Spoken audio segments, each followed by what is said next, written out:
Hello and welcome viewers. Five circles के आज के स्टॉक डिस्कशन में आप सबका स्वागत है।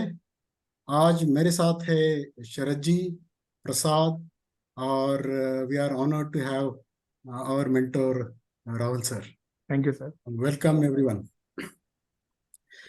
शरद जी, मैं अपना एनालिसिस शुरू करने से पहले ना एक छोटी सी 1 मिनट की स्टोरी आपको सुनाना चाहता हूँ। जी सर। वो मेरे लाइफ से रिलेटेड है। मैंने सर मेरा इन्वेस्टमेंट सर मेरा एक क्वेश्चन है, why only Sharad ji? Sir हम लोग को भी सुनाइए प्लीज। हाँ हाँ, वो एक्चुअली मैं स्टोरी शरद जी को ही सुनाता रहता हूँ, so okay, done sir, done please, on a और लाइटर वो नोट। मेरे स्टोरीज में ज्यादा इंटरेस्ट लेते हैं। जी जी। सर। तो ऐसा था कि जब मैं स्टॉक मार्केट में इन्वेस्टमेंट मैंने शुरू की, तो मैं हमेशा सोचता था कि कौन सा स्टॉक अच्छा होगा, किस में मुझे ज्यादा से ज्यादा रिटर्न मिलेंगे, कहाँ मेरे पैसे और कैपिटल जो है कई गुना मल्टीप्लाई होगा। तो मैं इसके लिए मैंने टीवी देखा, मैगजीन्स देखी, फिर इंटरनेट पे सर्च किया, पर मुझे कोई अच्छा आंसर नहीं मिला। जी सर। तो मैंने सोचा क्यों ना ऐसा करें कि जो बड़े बड़े investors, FIIs, mutual fund houses, DIIs जिन स्टॉक को खरीदते हैं, मैं भी उन्हीं स्टॉक को खरीद लूं, वेरी जिससे गुड कि सर। उनकी तरह मुझे भी अच्छे रिटर्न मिले। तो मैंने वही स्टॉक खरीदने शुरू किए। लेकिन आपको सरप्राइज होगा शरद जी, राहुल सर एंड प्रसाद, प्रसाद। मुझे उसके बावजूद भी अच्छे रिटर्न नहीं मिले। तो मुझे लगा जरूर कोई ना कोई गड़बड़ है। जी। जी सर। तो फिर मैंने रंधावा जी से पूछ के राहुल सर का टेक्निकल एनालिसिस कोर्स ज्वाइन किया। तो वो कोर्स जब आधा हुआ तब मेरी आंखें खुली। जी मुझे सर। पता लगा कि ओम प्रकाश जी, नकल करने के लिए भी अकल चाहिए। फैक्ट है सर। तो राहुल सर ने वो अकल मुझे थोड़ी थोड़ी दी। अब आप लोगों का पता नहीं, शायद आप लोगों को भी दी होगी। सो दैट इज हाउ आपको बड़े लोगों के स्टॉक में इन्वेस्ट तो करना चाहिए, बट कहाँ करना है, किस लेवल पे करना है, ये जानना बहुत जरूरी है। Correct sir. सो विवर्स, मैं एक नई सीरीज आप सब के लिए, हम सब लोग लेके आए हैं, जिसमें कि हम उन स्टॉक का एनालिसिस करेंगे जिनमें एफआईआईज, डीआईआईज या प्रमोटर्स की होल्डिंग बढ़ रही है। Great sir. सो लेकिन एनालिसिस करना बहुत जरूरी है। सो आज का जो स्टॉक मैं आप सबके लिए लेके आया हूं, उसका नाम है किरी इंडस्ट्रीज। तो इस स्टॉक की एनालिसिस शुरू करने से पहले मैं ब्रीफली आपको उस स्टॉक के थोड़े से फंडामेंटल्स बता दूंगा, क्योंकि इस स्टॉक की एक टिपिकल नेचर है कि ये अच्छा स्टॉक, एफआईआईज की अच्छी होल्डिंग होने के बावजूद भी बहुत दिनों से कंसोलिडेशन या डाउन ट्रेंड में है। सो देखते हैं क्या है इसके फंडामेंटल्स। ओम प्रकाश जी, एक छोटा सा क्वेश्चन है सर यहाँ पे, before you go ahead. Sir हम फंडामेंटल बताने वाले हैं कि कंपनी के बारे में थोड़ी सी इंफॉर्मेशन बताने वाले हैं? नहीं, फंडामेंटल तो मैं स्पेशलिस्ट हूँ नहीं। राहुल सर, आपने बिल्कुल सही बोला, हम थोड़ी सी इंफॉर्मेशन देंगे कंपनी के ग्रेट बारे में। Sir, great sir. सो वो तो एक अलग फील्ड है जिसमें वेंचर करना शायद हमारा काम नहीं है। जी। किरी इंडस्ट्रीज का जो बिजनेस है, ये मैन्युफैक्चरिंग और and export of wide range of dyes, dye intermediates और बेसिक केमिकल्स है। तो ये जो है, आपको सुन के बड़ा आश्चर्य होगा, ये करीब 50 कंट्रीज में इसको एक्सपोर्ट करते हैं अक्रॉस 7 कॉन्टिनेंट्स। जी। अभी स्टॉक के बारे में कुछ प्रोज एंड कॉन्स है जो मैंने ढूंढे हैं। तो इसमें डेट बिल्कुल रिड्यूस हो गया है, ऑलमोस्ट कंपनी डेट फ्री है। स्टॉक जो है अपने फेयर बुक वैल्यू से जो है 0.35% पे ही ट्रेड कर रहा है। सो वैल्यूएशन अच्छी है। अभी इसमें कुछ कमियां भी है। ये कंपनी जो है प्रॉफिट तो डिक्लेयर करती है हर बार, लेकिन डिविडेंड किसी को नहीं देती। और इसकी जो सेल्स ग्रोथ है वो भी थोड़ी डिमिनिश हो रही है पिछले 5-6 सालों में। प्रमोटर्स की होल्डिंग जो है अभी सिर्फ 26% रह गई है। और पिछले कई सालों में ये डिक्रीज हुई है 15% से। और एफआईआईज की होल्डिंग 24% से बढ़ के 46% आई है। ये एक प्लस पॉइंट जैसा दिखता है, बट इसको कॉन्स में डालने का क्या कारण है मेरे समझ में नहीं आया। राहुल सर से बाद में पूछेंगे। Okay so sir. लेकिन मैं व्यूअर्स को कॉशन करना चाहूंगा इस कंपनी में इन्वेस्ट करने से पहले, क्योंकि जब इस स्टॉक का मैं एनालिसिस कर रहा था तो मुझे एक चीज नोट की मैंने, कि इस कंपनी का एक चाइनीज कंपनी के साथ में डिस्प्यूट है। क्योंकि इन्होंने एक फॉरेन एक्विजिशन किया था जो कि डाई बनाने वाली वर्ल्ड की सबसे बड़ी कंपनी थी उसका। तो उसका कोर्ट केस जो है कई सालों से सिंगापुर के सुप्रीम कोर्ट में चल रहा था।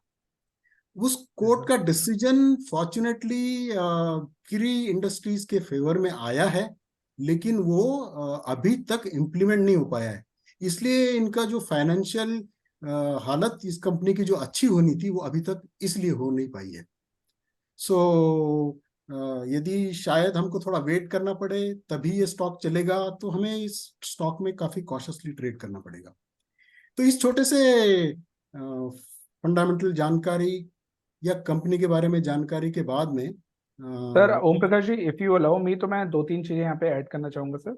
बिल्कुल बिल्कुल राहुल सर। मैं व्यूअर्स को बताता चलूं दोस्तों, मेरा जो फैमिली बिजनेस है वो डाइज एंड केमिकल्स का ही फैमिली बिजनेस है, और जो किरी इंडस्ट्रीज के मैन्युफैक्चरर हैं उनको मैं बहुत अच्छे से जानता हूँ। इट इज नॉट लाइक कि क्योंकि इस इंडस्ट्री को मैं जानता हूँ, इस इंडस्ट्री में चाहे अतुल हो, चाहे किरी हो, चाहे आपके नितिन डाइज हो, चाहे आपके एच गोकुलदास हो, ये कुछ ऐसे लोग हैं जिनको बहुत करीब से हम लोग जानते हैं, बात करते हैं। तो इस इंडस्ट्री के बारे में मैं आपको बता दूं कि चाइना और इंडिया दो ऐसी कंट्रीज हैं जो डाइज में मैन्युफैक्चरिंग की हब हैं, और इंडिया में भी गुजरात में सबसे ज्यादा डाइज के मैन्युफैक्चरिंग प्लांट है, जो मेजर प्लांट्स हैं गुजरात में ही हैं। पॉइंट ये है कि सर डाइज का इंडिया में बहुत बड़ा काम है, और जितने भी मैन्युफैक्चरर हैं सर सबके सब एक्सपोर्टर है। नॉट ओनली किरी डाइज, सबके सब एक्सपोर्ट करते हैं, क्योंकि वर्ल्ड की बहुत बड़ी डिमांड एक इंडिया पूरी करता है। लेकिन सर इनके साथ सबसे बड़ा इशू क्या है? इनके साथ सबसे बड़ा इशू आता है मैन्युफैक्चरर्स के साथ पॉल्यूशन वाला, कि ये जो वाटर सर डाई बनाने के बाद जो वाटर बचता है वो केमिकल से काफी ज्यादा इन्फेक्टेड रहता है। तो उस वाटर मैनेजमेंट का और जो पोल्यूशन का मैनेजमेंट का, उसका इनके ऊपर हमेशा तलवार लटकती रहती है। और क्योंकि इनको वर्ल्ड स्टैंडर्ड मेंटेन करने हैं तो काफी कुछ इनको झेलना पड़ता है, काफी कुछ इनको देखना पड़ता है। तो पॉइंट ये है सर कि ये कंपनीज जितनी भी डाइज एंड केमिकल्स की हैं, जैसे अतुल है वो मल्टीबैगर बनी, काफी बड़ा एक नाम है, इंडस्ट्री का सबसे बड़ा लीडर है। सुदर्शन केमिकल काफी मल्टीबैगर बनी, काफी बड़ा नाम है, काफी बड़े लीडर है। तो ये तो लीडर्स स्पेस पे हैं। लेकिन जो किरी डाइज जैसी छोटी छोटी कंपनीज हैं, इनकी भी जो ग्रोथ स्टोरी है काफी अमेजिंग है, और आने वाले टाइम के लिए काफी अमेजिंग रहेगी। तो जो छोटे छोटे डिस्प्यूट्स है चलते रहते हैं, सारी बातें हैं, लेकिन अगर आप ओवरऑल आने वाले 5 से 10 साल देखो, जब तक इंडियन गवर्नमेंट बहुत स्ट्रिक्ट नहीं होती पोल्यूशन को लेके, these companies are going to give you multi-x return, can give you multi-x return. So you have to believe on this growth story, you know, from here on, क्योंकि अभी तक जिन companies की भी valuation unlock नहीं हुई वो valuation unlock हो सकती है। Om Prakash ji, with this up to you sir. तो राहुल सर, एक और सवाल जो मैंने पूछा था उसका भी जवाब दे जी सकते हैं तो दे जी दीजिए। जी। एफआईआई वाला। राइट सर, होता क्या है, ये आपने कॉन्स में क्यों लिखा है? क्योंकि आपने जैसे यहाँ पे सर जो एफआईआईज ने अपनी इंक्रीज होल्डिंग करी है, तो क्या जो इनके प्रमोटर्स है उन्होंने पैसा, उन्होंने अपनी जो होल्डिंग्स है उनको डिक्रीज करा है? अगर उन्होंने अपनी होल्डिंग्स को डिक्रीज किया है और एफआईआईज ने खरीदा है, तो सर ये हमेशा कंपनी के लिए कौन पार्ट होगा? क्योंकि ऐसे तो फिर कंपनी कभी भी एफआईआईज टेक ओवर कर सकते हैं, कुछ भी कर सकते हैं। तो आप अगर प्रमोटर की होल्डिंग कम है और एफआईआईज की बढ़ रही है, तो भी वो कंपनी के लिए अच्छा नहीं माना जाता सर। मुझे लगता है डेफिनेटली यही हुआ है, क्योंकि प्रमोटर की होल्डिंग कम हुई है और एफआईआई की बढ़ी है। राइट, जैसे इसमें लिखा है ना, प्रमोटर होल्डिंग इज लो, हाँ जी, हाँ। 77 डिक्रीज बाय 15%। तो प्रमोटर ने जो 15% बेचा है उसने एफआईआईज ने खरीदा। और एफआईआईज कौन होंगे सर? ये वो फॉरेन की डाई मैन्युफैक्चरिंग कंपनी होगी जो जिन्होंने इसमें इंटरेस्ट दिखाया होगा, ताकि वो आने वाले टाइम में हो सकता है इसमें पैसा लगा के, और पैसा लगा के इसको इंटरेस्टेड रहे टेक ओवर करने में या खत्म करने, जो भी है वो बात की बात है सर। तो राहुल सर, इजाजत हो तो मैं, प्लीज सर गो अहेड। तो जैसा मैंने बोला था, मैं monthly, weekly and daily charts के ऊपर थोड़ा एक्सप्लेन करने की कोशिश करूंगा आपको अभी। सो ये है मंथली चार्ट। सबसे पहले मैं इसका नेचर और इसके स्ट्रक्चर के बारे में थोड़ा सा बताऊंगा। ये कंपनी जब लिस्ट हुई थी उसके बाद में डाउन ट्रेंड में रही, करीब 98% का फॉल इसमें आया। उसके बाद में करीब 4000% का उसने वहां से रिटर्न दिया था। तो that was an amazing return that probably the investors got। उसके बाद में ये कुछ दिनों तक अपसाइड, थोड़ी अपसाइड के बाद में इसमें कुछ कंसोलिडेशन का पीरियड आया। और उसके बाद में ये अभी रिसेंटली जो है इसमें करीब 42% का फॉल आया हुआ है। तो इसको ये ट्रेड कैसे कर रही है, किस टूल को फॉलो कर रही है, देखने के लिए मैंने इसमें एक चैनल ड्रॉ करने की कोशिश की है। तो जो ओम प्रकाश जी, मेरी रिक्वेस्ट है, जो आपने कंसोलिडेशन वाला पीरियड है सर, इसको हाइड कर दीजिए ताकि चैनल अच्छे से दिखे। Okay okay okay. Thank you sir. So अब आप देख सकते हैं कि ये जो इस चैनल को फिर मैंने आगे एक्सटेंड करने की कोशिश करी है ऊपर की तरफ, बिल्कुल परफेक्टली मैच कर रहा है। और उसके बाद में नीचे के पोर्शन को मैंने जो है बाइफरकेट किया है, तो वहां पे ये सपोर्ट लेता हुआ दिख रहा है। तो बेसिकली ये नेचर मुझे इस स्टॉक का दिख रहा है। ये स्टॉक जो है इस पर्टिकुलर चैनल को फॉलो कर रहा है, और मुझे ऐसे लग रहा है कि शायद ये अभी अपने सपोर्ट लेवल के आसपास दिख रहा है। तो इसको फर्दर एनालाइज करने के लिए हम चलते हैं नेक्स्ट चार्ट के ऊपर। आप लोग कुछ इसमें ऐड करना चाहेंगे, Sharad ji, Rahul sir, Prasad? Sir very well said. काफी अच्छा कंसोलिडेशन के बाद एक नीचे डाउनसाइड मूव आई है, और मिडिल जोन के जो चैनल है उसके मिडिल जोन के सपोर्ट पे है। क्वेश्चन सर पे ओम प्रकाश जी यहाँ पे उठता है, क्या ये जो जोन है क्या वो नीचे वाला टच नहीं कर सकता है? दोस्तों बिल्कुल कर सकता है, लेकिन अब जो ओम प्रकाश जी आपको दिखाएंगे वो ये दिखाएंगे कि वो नीचे वाला जो जोन है उसकी टच करने की प्रोबेबिलिटी 100 में से सिर्फ 10% है। 90% चांसेस है कि ये स्टॉक यहाँ से बाउंस बैक कर जाएगा। So it is not like कि ओम प्रकाश जी को लग रहा है, जैसे ओम प्रकाश जी ने बोला मुझे लग रहा है, ओम प्रकाश जी को नहीं लगता, हम लोग को किसी को भी नहीं लगता दोस्तों। हम लोग बहुत लॉजिकल ट्रेडर हैं। हम लोग तभी काम करते हैं जब चार्ट्स पे दिखता है। सो ये क्लियर कट ओम प्रकाश जी को दिख रहा है, वो ओम प्रकाश जी के माउथ से शायद वो वर्ड निकला कि मुझे लग रहा है। तो इट इज नॉट कि हमें किसी को नहीं लगता है सर, हमें चार्ट्स पे दिखता है तभी हम आपको बताते हैं। ओम प्रकाश जी, यस सर। और साथ में मैं एक व्यूअर्स को एक और डिस्क्लोजर देना चाहूंगा कि हम लोगों में से चाहे इंडिविजुअली हम लोग इस स्टॉक को प्रेजेंट कर रहे हैं, बट एनालिसिस पूरा टीम करती है, पूरा ग्रुप करता है। राहुल सर भी उसमें शामिल होते हैं। उसके बाद में एनालिसिस आपको प्रेजेंट की जाती है। तो हमारे टीम में से कोई भी प्रेजेंट करे, इससे कोई फर्क नहीं पड़ता, ये हमारे टीम का वीडियो है। Great sir. तो अभी ये वीकली चार्ट है, लीनियर चार्ट मैंने लिया है इसके एनालिसिस के लिए। सो मुझे इसमें एक असेंडिंग ट्रायंगल दिख रहा था। सो मैं वो आपको दिखाने की कोशिश करता हूँ। ये देखिए, ये काफी लॉन्ग टर्म सपोर्ट है। उसके बाद में यदि ऊपर के रेसिस्टेंसेस को यदि मैं कनेक्ट करूँ तो ये एक असेंडिंग ट्रायंगल बनने के प्रोसेस में है। और इसमें ओम प्रकाश जी, यहाँ पे एक चीज एक्सप्लेन करना चाहूंगा। जो पिछले वाले चार्ट पे चैनल का लोअर एंड जो हम बोल रहे थे वो टच नहीं करेगा, जी उसका आंसर सर यहाँ मिलता है क्योंकि लॉन्ग टर्म सपोर्ट है लीनियर चार्ट पे। जी सर।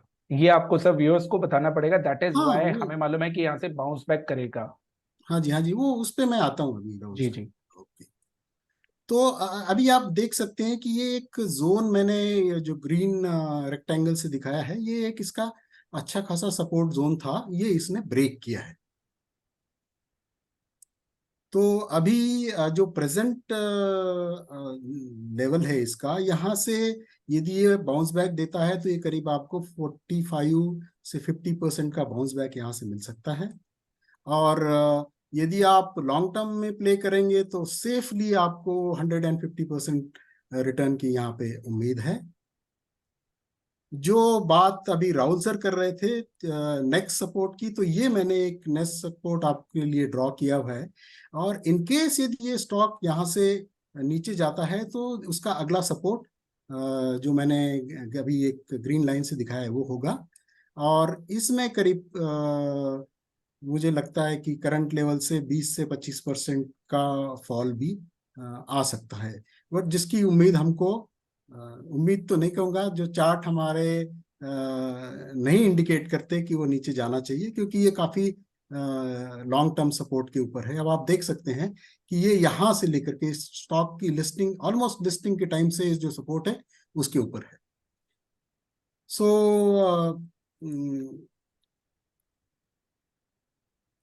ये डाउन साइड जो प्रोबेबिलिटी है, ये एक्सट्रीम सिचुएशन में ही आ सकती है, जैसा कि मैंने आपको दिखाया है। और बाकी इसका फर्स्ट रेसिस्टेंस जोन जो है 400 से 425 के बीच में है। नेक्स्ट जो है इसकी जो नेक्स्ट रेसिस्टेंस है वो अराउंड 700 के आसपास आपको दिखेगा। ये जो है मैंने हमारे ग्रुप में जो वीकली एनालिसिस किया उसके अनुसार these are the facts that have emerged. अभी चलते हैं डेली चार्ट्स के ऊपर। कोई कुछ any addition in this chart? No sir, perfect, fine. अभी चलते हैं डेली चार्ट के ऊपर। तो डेली चार्ट पे ज्यादातर चीजें मैंने आपको वीकली और मंथली चार्ट के ऊपर एक्सप्लेन कर दी है। तो थोड़ी बहुत चीजें मैं यहाँ पे एक्सप्लेन करना चाहूंगा। थोड़ा सा कॉशन, जो कि हम ऑलरेडी बता चुके हैं कि प्रोबेबिलिटी है थोड़ा बहुत इसके नीचे जाने की, जो कि काफी रिमोट है। सो ये एक रेसिस्टेंस यहाँ पे दिख रहा है, जो कि काफी लंबे समय से आ रहा है। और ये सपोर्ट ऑलरेडी ब्रेक हो चुका है। और ये अगला जोन जो है जिसपे अभी इसने सपोर्ट लिया हुआ है, उसके बाद में यदि यहाँ से ब्रेकडाउन होता है तो नेक्स्ट सपोर्ट ये है। और यहाँ से करीब आपको 56% के रिटर्न की उम्मीद है, 45 से 50% के रिटर्न की उम्मीद है। और यदि नीचे जाता है तो करीब 25% इन एक्सट्रीम सिचुएशन ये स्टॉक यहाँ से जा सकता है। तो मेरे ख्याल से मैंने काफ़ी चीज़ें इसमें क्लियर करने की कोशिश करी है। और मेरे ख्याल से काफ़ी क्रिस्टल है, क्लियर है। ये स्टॉक काफ़ी प्रॉमिसिंग है और इसमें आपको इन्वेस्ट करना चाहिए। लॉन्ग टर्म के लिए इन्वेस्ट करके भूल जाना चाहिए, आपको ज़रूर अच्छे रिटर्न मिलेंगे। और जो डिस्प्यूट है वो डिस्प्यूट ऑलरेडी रिजॉल्व हो चुका है, उसके सिर्फ एग्जीक्यूशन की देर है। तो ये स्टॉक अच्छा करेगा, ऐसा मुझे लगता है। साथ में मैं व्यूअर्स को रिक्वेस्ट करूंगा कि यदि उनको हमारे एनालिसिस, हमारे वीडियोस, हमारे व्यूज यदि अच्छे लगते हैं तो हमें सब्सक्राइब करें। हमारे टेलीग्राम चैनल से लर्निंग मॉड्यूल्स हैं, हमारे वेबिनार्स है, सेमिनार्स है, उनको सब्सक्राइब करें और हमारा जो है प्रोत्साहन करें। इसी के साथ मैं अपनी एनालिसिस खत्म करता हूँ। यदि शरद जी, राहुल सर, प्रसाद यदि मेरे से कोई सवाल पूछना चाहते हैं दर्शकों के बेनिफिट के लिए, तो they are most welcome. Sir, दर्शकों के बेनिफिट के लिए तो नहीं, मैं ये बोलना चाहूँगा कि दर्शकों को अगर कुछ फर्दर इस पे कुछ क्वेरी है, कुछ जानना चाहते हैं, तो प्लीज़ आप कमेंट सेक्शन में जाके कमेंट कीजिए, वीडियो को लाइक भी कीजिए, शेयर कीजिए लोगों के साथ, अपने दोस्तों के साथ। प्लस हमारा जो टेलीग्राम चैनल है उसको भी जाके विजिट कीजिए, ज्वाइन कीजिए, क्योंकि हम जो स्टॉक्स यहाँ पे दे रहे हैं उनकी टाइम टू टाइम अपडेट्स वहाँ पे लगाते रहते हैं, अपडेट्स देते रहते हैं, जिससे कि आपको सब कुछ पता चलता रहेगा अगर आपने ट्रेड लिया है या आप इसमें इन्वेस्टेड है। Great, sir. So, Om Prakash, I must say you have covered the stock in a detailed manner, and I think इतना देखने के बाद तो सर किसी को भी कंफर्ट होना चाहिए, जहां पे आपने दिखाया कि भाई रिस्क टू रिवॉर्ड अच्छा 25% जाने के लिए है तो 150% आने के लिए भी हो सकते हैं। So risk to reward seems very much okay, and मेरे ख्याल से आप सबको इस पर्टिकुलर स्टॉक पे ध्यान देना चाहिए। किसी भी गिरावट पे बाय और डिप्स का स्ट्रेटेजी रखना चाहिए, लेकिन हमेशा एक बात याद रखिए, our company still is not SEBI registered. So what you need to do, you need to ask to your financial advisor before taking any trade or any investment in this particular company. So with this note, Om Prakash ji, once again, thanks a lot for your wonderful analysis, and Sharad ji, Prashad, and all of you, thanks for joining this thank you sir. session. Thanks a lot. Bye. Thank you, thank you. Thank you.